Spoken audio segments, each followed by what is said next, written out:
Right into the garbage can.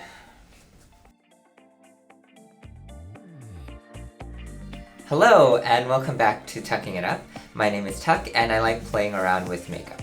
So that's what we're going to be doing today. We're actually going to be trying out 3 new to me products. They're not new by any means. So the first of those is the Patrick Starrr Secure the Blur Primer. And then we're also going to try the One Size setting powder from Patrick Starr's brand. I'm in the shade Translucent. And then finally, and most excitingly for me, I'm going to play around with the Seduction Mothership V palette. I've had this for a few weeks now, but I haven't really had a chance to do any looks with it. So if you're interested, please stay tuned. Okay, so we're gonna start by trying out the One Size primer. It's got an opaque texture when it's concentrated. Let's dot it out and spread it out on my face and see how it goes. So my first impressions are, it feels nice. It's kind of a watery texture once it goes on. It's not very slippery, so I think it's going to have quite a bit of grip. But one thing I am noticing is that it's starting to peel up a little bit, maybe because it's interacting with some of my skincare. I only have like moisturizer on, so nothing really all that unusual. So hopefully this is a problem that's going to go away and not affect the foundation application too much. For foundation today, I'm going to go in with the Show Some Skin foundation from Buxom. I'm in the shade Dim the Light. So this is light to medium coverage. I think because I want to go for a bit of a glam look today, it'll be better to use that versus my normal Bare Minerals. And then for concealer, which is mainly for more like highlighting and brightening versus concealing, I'm going to go in with the same tip concealer, and I'm going to mix the shades 1 and 1.5. So I'm going to do that off camera, and I'll be right back so we can demo and test out this setting powder from One Size. Foundation and concealer are now down. One thing I did notice is that there was some pilling from the primer. Actually, the pilling was kind of bad. Like, I noticed there was a lot of stuff on my clothes. It didn't stain or anything. I was able to brush it away. I don't think there's anything on my face now, but I guess I'll see in editing if there's any evidence of that. Okay, so for setting powder, we're going to go in with the One Size powder. I'm in the shade Translucent. So what I like to do is I'm going to use a big fluffy powder brush, load it up with the product, and then press and roll. So that makes sure things don't look too cakey. And you could do this also, of course, with a powder puff, but I generally actually prefer this powder brush. And then once things have had a chance to set a little bit, then I'm going to take the powder brush and kind of go in circular blending motions. Freeze frame! Hi, this is Tuck from slightly further into the future. Basically, I noticed that I was getting quite a bit of caking on my forehead especially. I think this is the primer, not the setting powder, because I don't see this elsewhere, but I did notice that there seem to be more pilling on my forehead from the primer compared to other places. Anyway, back to the video. So I think the powder is working out much better than the primer. One thing I do like about it is that even though I can tell it's mattified my skin quite a bit, it's not mattified it to the extent of a lot of other setting powders, I should say, that I've used in the past, where it ends up looking really dry and not all that attractive, right? Then I have to kind of add a lot of highlighter and other stuff back to compensate for that really strong mattifying effect. To finish off the base, I'm going to go into the Contour Book Volume 3 from Kevyn Aucoin. This is, my favorite, one of my favorites, as you might know by now. For contour, I'm going to mainly use the shade Sculpting Light, a little bit of Sculpting Medium where I feel like I want a little bit more depth. And then for bronzer, in addition to this usual, this side of the Venice shade, I'm also going to dip into the Mothership V palette, specifically this shade right here, Entrapment, this terracotta kind of shade. And because I'm going to use that on the eyes as well, and I think that helps tie the whole face together.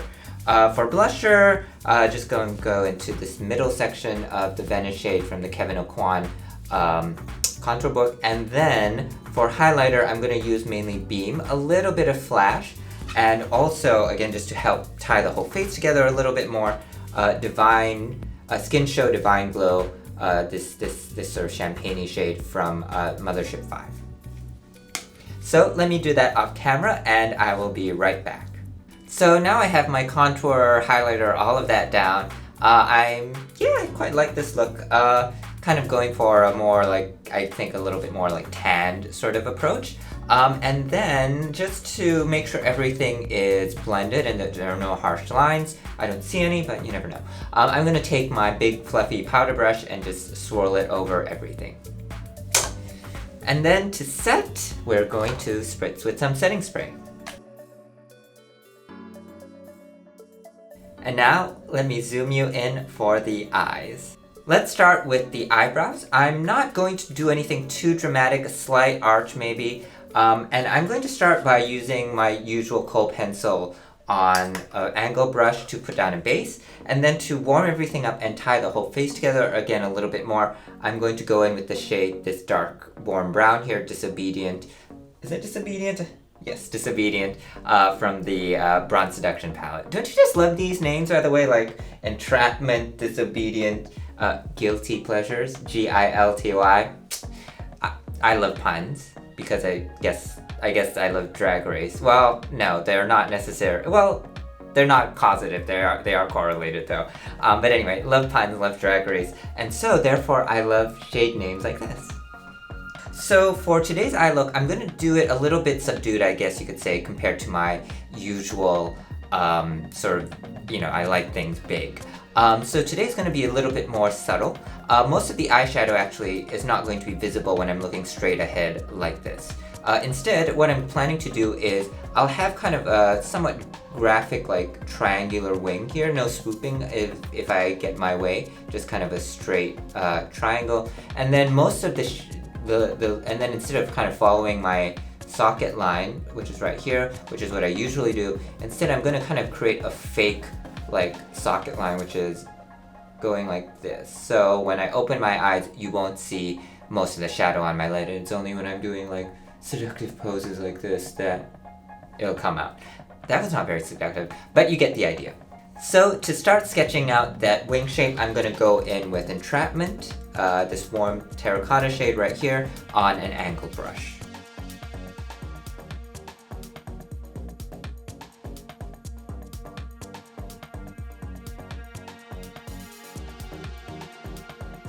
So that's the general shape of the wing laid down. Because my eyes are just like different enough in terms of like the way the lid folds, the way the hood is, it's just annoying enough that it can be quite difficult to get more delicate, more precise shapes like this perfectly symmetrical, so I like to spend my time doing this. This side, my right side, it's a little bit messy, so what I'm going to do at this stage is I'm going to take my Q-tip and just put some makeup remover on it and clean it up a little bit. Now we're actually going to start filling the wing in and really defining it, and I'm going to use Extreme Aubergine, and I'm just going to start with a pencil brush, with a angle brush. Probably at some point, I'll switch to a pencil brush and just kind of go back and forth until I'm happy with the shape and the opacity. I'm going to stop futzing around with the wing for now and move on to the eyelid. So I'm going to start by priming... Jesus Christ. I'm going to start by priming the eyelid with my MAC paint pot, and I'm in the shade Soft Ochre. To set the edges of the paint pot, I'm going to go back in with Entrapment, that terracotta shade, and I'm going to go in on a small crease brush.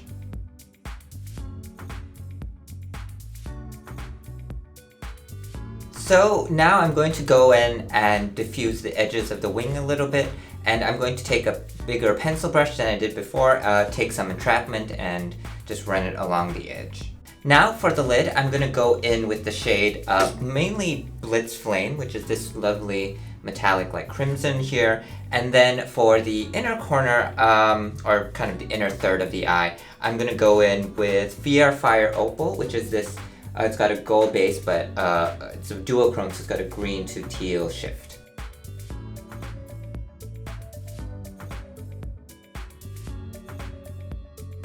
For the lower lash line, I'm going to be using mainly Extreme Aubergine as kind of the darker shade, and then I'm also going to smoke it out a little bit with Disobedient, which is that warm dark brown from the palette, and a little bit of Entrapment.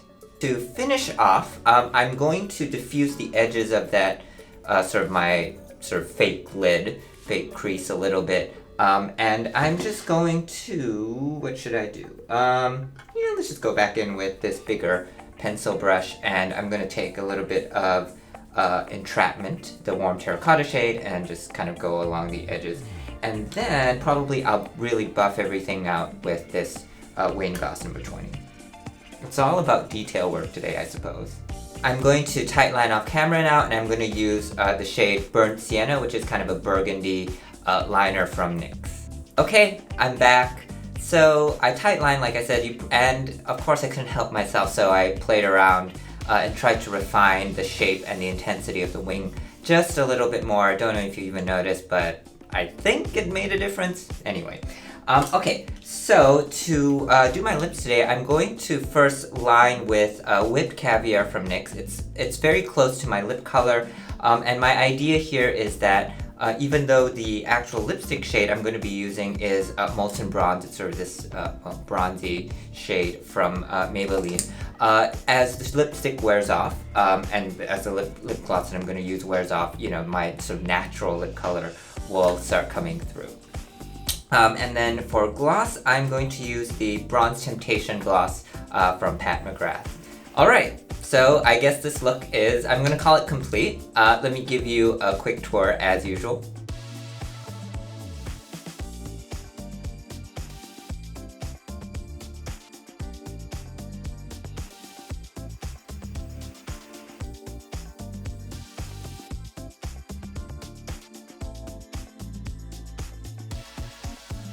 So we come to the end of another video. Thank you so much for joining me.